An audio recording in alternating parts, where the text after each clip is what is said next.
আমরা ব্লাশার কোন স্কিন টোনে কোনটা দেবো এতগুলো কালার দেখে অনেক ক্ষেত্রে বুঝতে পারি না। তো আমি একদম বেসিক কনসেপ্ট তোমাকে বলে দিই যে যার কালার যত ডিপ, মানে আমি দেখা যাচ্ছে অনেকটাই ডাস্কি টোনের যদি হই, তাহলে এখান থেকে ডার্কেস্ট টোনটা নিয়ে আমি ডিরেক্ট নিয়েই আবার চাপাবো না, নিয়ে কিন্তু হাতে আগে ঝাড়বো, তারপরে কিন্তু দেবো, ঠিক আছে? নয়তো একটা জায়গায় যদি অনেকটা কালার পড়ে যায় তুমি পরে সেটাকে আর অতটাও তুলে উঠতে পারবে না, ওই জায়গাটায় মেকআপটা নষ্ট হয়ে যাবে। আর যার কালার যত ফেয়ার হবে তাকে ততটাই আমি লাইট শেড দেবো।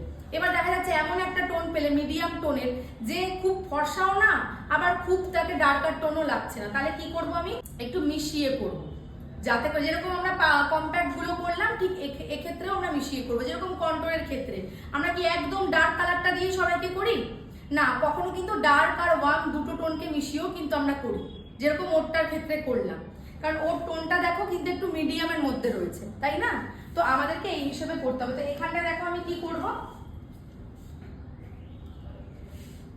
আসো এদিকটা করো,